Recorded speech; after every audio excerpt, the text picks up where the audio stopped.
Chân lên chuột thôm haiនៅពេលនេះបំពាក់អាវុធខ្លាំងបំផុតលើយន្តហោះចម្បាំង J16 បើយោងតាមការចុះផ្សាយរបស់ Army Recognition នៅថ្ងៃទី12ខែកក្កដាឆ្នាំ2026កន្លងទៅថ្មីនេះកងទ័ពបណ្ដោះប្រជាជនចិនបានសម្ញែងនៅយន្តហោះចម្បាំង J16 ដ៏ទំនើបរបស់ខ្លួននិងបានបំពាក់មីស៊ីលប្រយុទ្ធគ្នាលើអាកាសរយៈចម្ងាយឆ្ងាយនិងមធ្យមយ៉ាងច្រើនសន្ធឹកសន្ធាប់មិនធ្លាប់មានពីមុនមកនោះទេ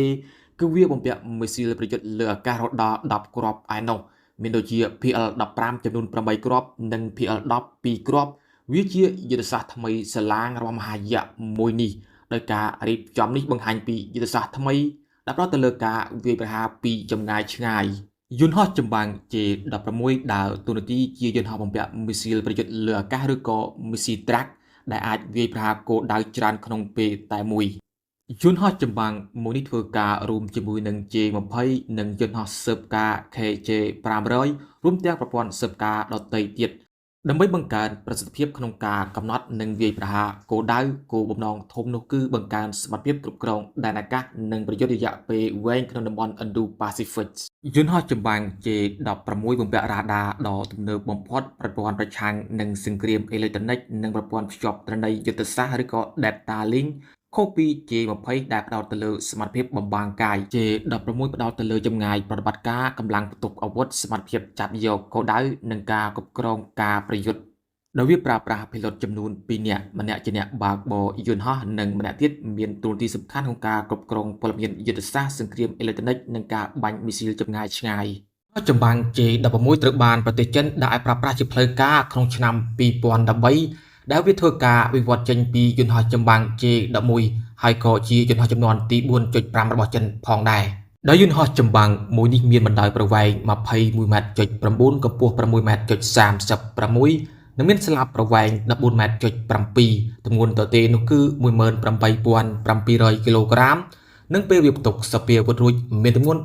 35,000 គីឡូក្រាមប្រើប្រាស់ម៉ាស៊ីនភ្លុក2ដែលអាចហោះក្នុងល្បឿន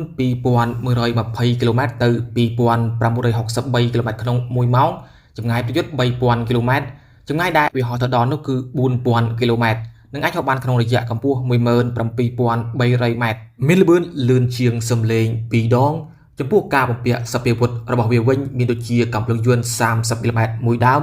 មីស៊ីលសម្រាប់ប្រយុទ្ធគ្នាលើអាកាសមានដូចជា PL9, PL12, PL10, PL15, PL17 និង PL21 ទាក់ទងនឹងមីស៊ីល PL17 និង PL21 នេះដែរមីស៊ីល PL17 បាញ់បានចម្ងាយ 400 គីឡូម៉ែត្រនិងមីស៊ីល PL21 បាញ់បានចម្ងាយ 300 គីឡូម៉ែត្រមីស៊ីលសម្រាប់ប្រឆាំងនាវាមានដូចជា KD-88, YJ-83K និងប្រភេទមីស៊ីលប្រឆាំងនឹងវិទ្យុសកម្មឬក៏ហៅកាត់ថា AMR ក្របបែកនាំផ្លូវជាច្រើនផ្សេងទៀតព្រមទាំងវាអាចបំពាក់កណ្ដុងបាញ់គ្រាប់រ៉ុកែតអមសងខាងស្លាបផងដែរចំពោះការបំពាក់បច្ចេកវិទ្យារបស់ J16 នេះវិញមិនត្រូវបានគេទម្លាយឲ្យយើងដឹងច្រើននោះទេដូចជាលោកអ្នកដឹងស្រាប់ហើយថារឿងបច្ចេកវិទ្យាគឺចិនលាក់បាំងខ្លាំងណាស់ដោយគេគ្រាន់តែបង្ហាញខ្លីៗថាយន្តហោះចម្បាំងនេះបំពាក់រ៉ាដាប្រភេទ ESA និងប្រព័ន្ធ IRST ដែលជាប្រព័ន្ធស្វែងរកនិងចាប់យកគោលដៅប្រព័ន្ធប្រឆាំងនឹងសង្គ្រាមអេឡិចត្រូនិកនិងប្រព័ន្ធ jamming ចំណែកឯមួកសម្រាប់ pilot វិញឬក៏យើងហៅថា helmet mount display មានអក្សរកាត់ខ្លីថា HMD មួកមួយនេះវាភ្ជាប់ទំនាក់ទំនងនឹងសពាវុធនៅពេលដែល pilot ងាកក្បាលទៅណាកាំភ្លើងយន្តនិងគ្រាប់មីស៊ីលនឹងហោះងាករេតាមក្បាលរបស់ pilotនិងវាមានប្រព័ន្ធកាត់បន្ថយពីការតាមដានពីរ៉ាដារបស់សត្រូវយន្តហោះចម្បាំង J16 គឺជាការបើកទំព័រសក្ការៈថ្មីដែលធ្វើឲ្យចិនអាចផលិតនៅយន្តហោះចម្បាំងបំបាំងកាយ J20